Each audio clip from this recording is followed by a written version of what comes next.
A few months ago, I found an ancient site that completely blew me away. I dubbed it the Impossible Ancient Ruin. This is drone footage of it from my previous video. What made this site so compelling wasn't the fact that there was an ancient structure on a cliff. You can find those throughout the American Southwest. But this one, in particular, carried everything to the extreme.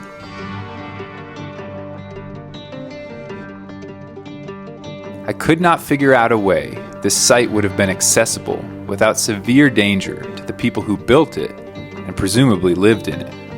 It was, and still is, unlike anything else I've seen. In the aftermath of this, I knew I had to go back. Was this impossible site one of a kind?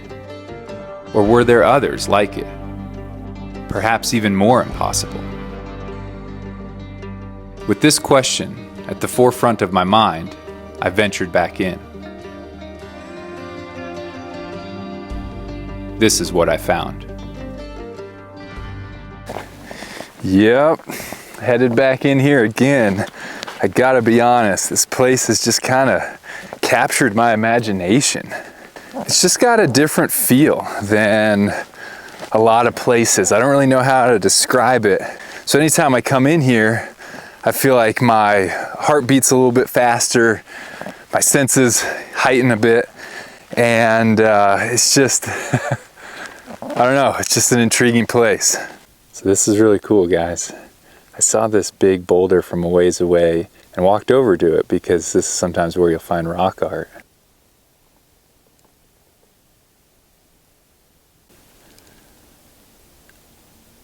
The main feature here was this large horse. Dating rock art is notoriously difficult, but a site like this can definitively be dated to after the mid-1500s, because that is when the Spanish brought the horse into the Southwest. If I had to guess, I'd say someone from the Ute or Navajo tribes created this in the last 2 to 3 centuries. Different groups of people have left different marks upon this landscape. Take a look at this, guys. Here is definitely a ruin pretty high up. Okay, so there's the one I spotted from a distance, and then as I got closer, there's one hidden up in the shadows too there. Here is the route. It's really the only way that's going to go up there. Kind of fall along that cliff, and then there it is over there. A little pottery scattered around. But the main ruin is right over here. Oh wow, look at that.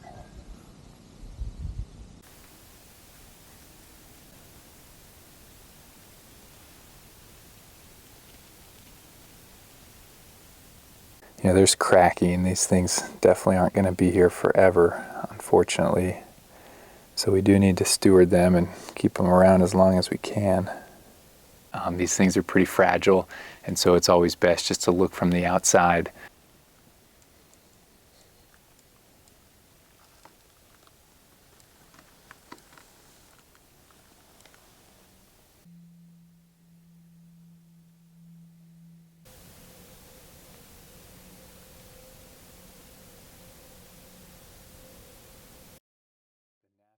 The white sandstone roof in here was striking.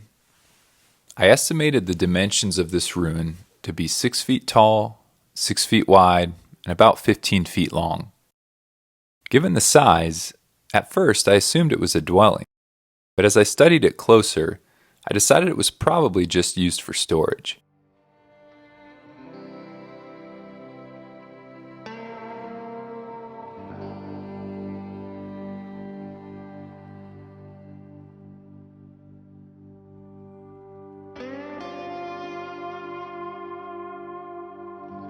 When I first spotted this from the ground, it looked intimidating to access, but it actually wasn't bad at all.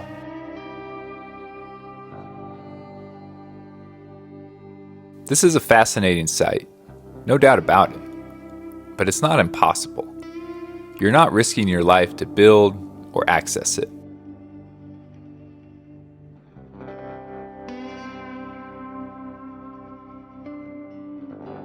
I pressed on. I came down here, walked along this ledge, and then I believe what I saw on the drone is right up in that shaded spot. All right, here we are right below. Looks like get up over in this left region and traverse over. I had thought like, yeah, that looks pretty sketch, but I actually think it's doable. So let's try to get up there.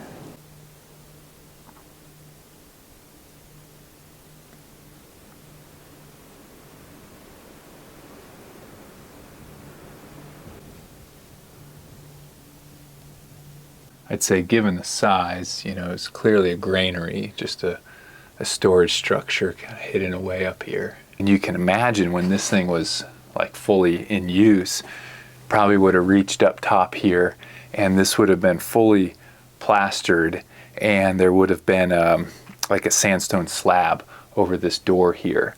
And when you think of all that, it's like, man, it would have been almost impossible to spot from the bottom. What gives it away really is this doorway now. Great lengths were definitely taken to protect the things needed for survival. Pretty intriguing. As I'm standing up here, I looked across and there's another ruin over there. So let's check out this one last spot, and then looks like we'll probably have to climb up that. The final site I'm talking about was something I saw while flying the drone for the other two areas. It was just a short ways further. It was mostly destroyed, but I stood there for quite a while, trying to figure out what it had been. My main question was, why were there these two little walls here?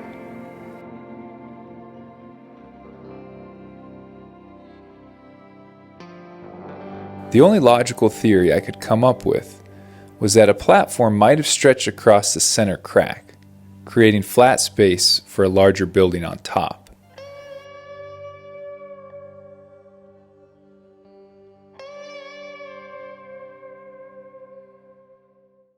I don't think we'll ever know, because it's all, just been eroded out here and washed down to the bottom of the canyon probably. I'm gonna eat a quick snack and then let's go check out that other spot over there.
So it's a fairly narrow ledge. The best way, I think, to traverse it, particularly if you're as tall as me, is the unceremonious bottom scoot.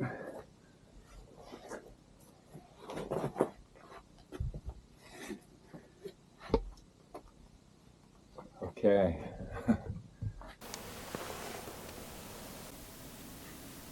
As I looked in this doorway, I realized there was a ventilation system in here. The holes up top, as well as in the back, would have served to ventilate this room and carry smoke out. This space had been someone's home. Besides the ventilation, an interesting feature in here was this indented square built into the wall. As to the purpose it served, I don't know.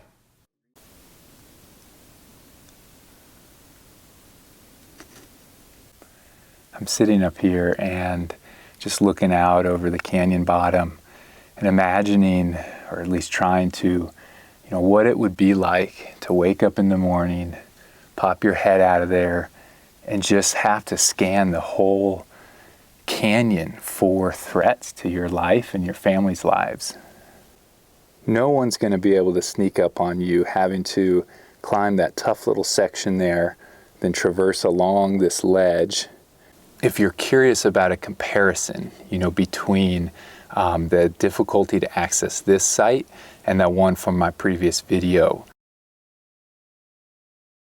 it's not even in the same universe. Like this thing, let's say this was a 1, right? Accessing that would be a 10, and I'm not exaggerating. I've had time to think about that statement, and I stand by it.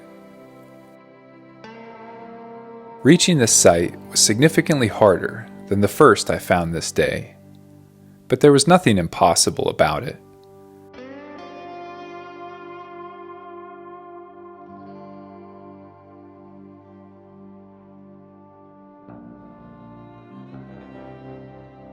Of course, it's still unfathomable for us to imagine living in a house perched on a ledge.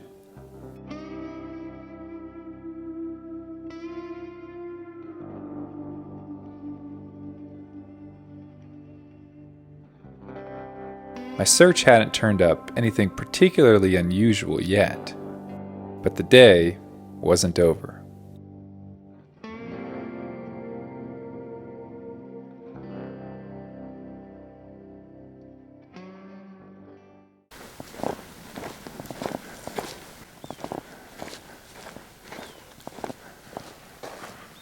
I'm starting to run into pottery pieces. It's so easy just to be like, well, another piece of pottery, and keep moving, and almost feel like dehumanize these people. This was somebody's life. That was important to somebody. I just try to slow myself down sometimes and just appreciate it, remember it. Human hands made this. Oh, that's cool. That's some different style than what we've seen so far today. I came to a small side canyon. Seeing a faint game or cattle trail, I took it.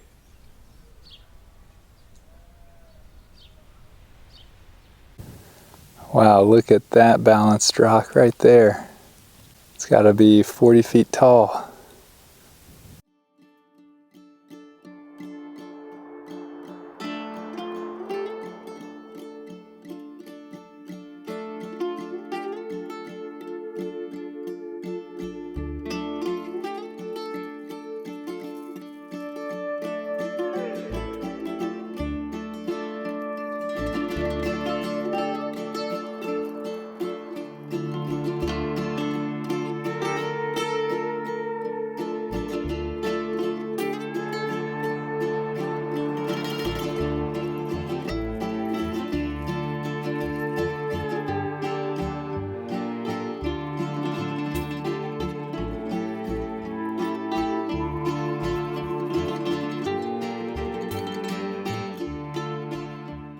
There's a really promising looking alcove up there. Let's go take a closer look.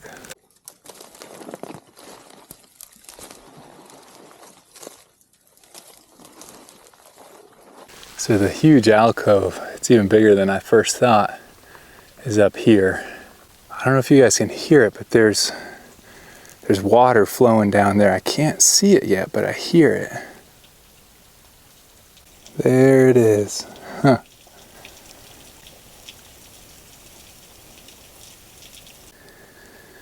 Bit of a climb from the bottom there, but look at this, it just topped out. Wow, this is a huge alcove, and it looks like there's a lot in here, so let's start checking it out. So the first thing I actually noticed in here is there's a bunch of these little holes. Some of them are actually bigger, but just a bunch of places where it looks like it's been dug in. And so my guess is that looters have come in here at some point in time and have gone ham on this place. It's a shame, but unfortunately it's nothing new.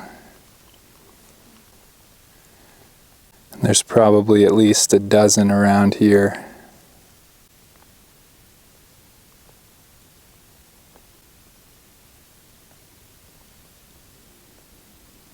You know, it's one of the, I guess you'd call it challenges or sad realities of the fact that we have literally millions of acres of public land.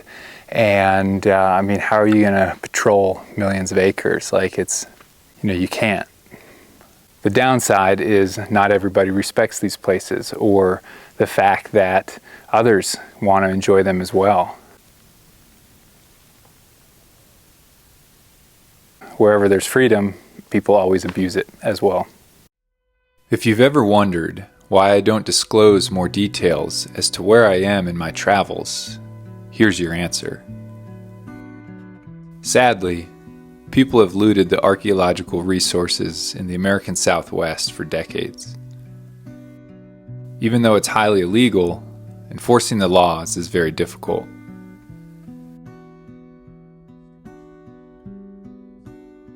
When people take everything they find, potsherds, arrowheads, corn cobs, and so on, it doesn't take long for a place to be sucked clean. It becomes a shell of what it once was. What I found here took the wind out of my sails, and yet it's still worth noting what a special place this was. Undoubtedly, this massive alcove, with a spring right below it, has sheltered human life for thousands of years. These T-shaped doors are classic ancestral Puebloan architecture.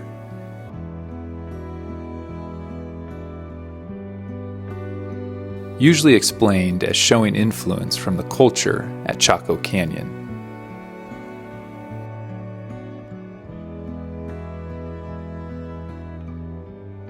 The ancestral Puebloans were here, and almost certainly many generations and cultures before them.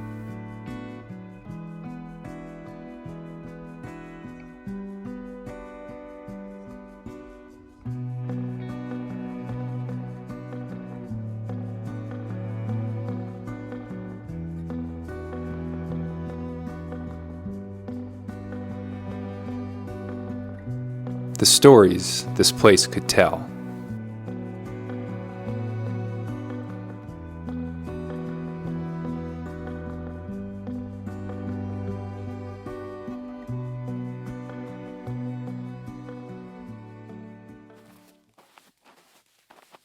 I hurried on, perhaps wanting to escape the sad reality, and knowing the day was waning. This trip had all the hallmarks of a solid day of exploring. I found fascinating pieces of the past. I saw bizarre rock formations. I had paused numerous times, reflecting on the ancients and my own life in the modern world. I had breathed the fresh air and taken in the views, and been grateful for them. I pushed myself physically and mentally, not allowing fear to control my life. But, if I'm being honest, I felt some disappointment. I had come because of the impossible ruin, to see for myself were there other mind-boggling sights in here. I continued to spot signs of the past, but nothing unusual.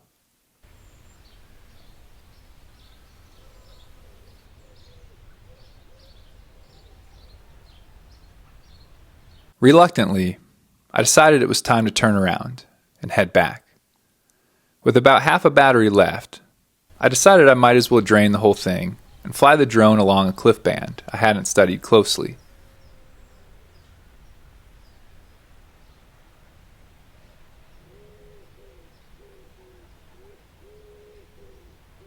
And of course, that's when I spotted it.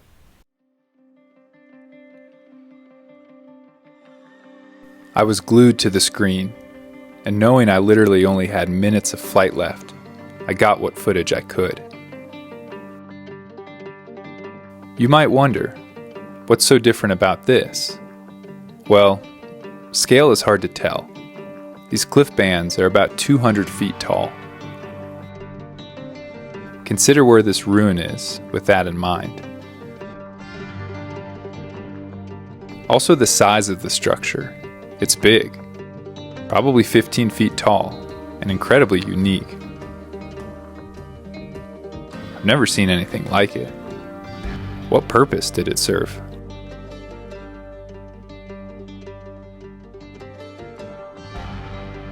I flew the drone back and ran over to the bottom of this cliff.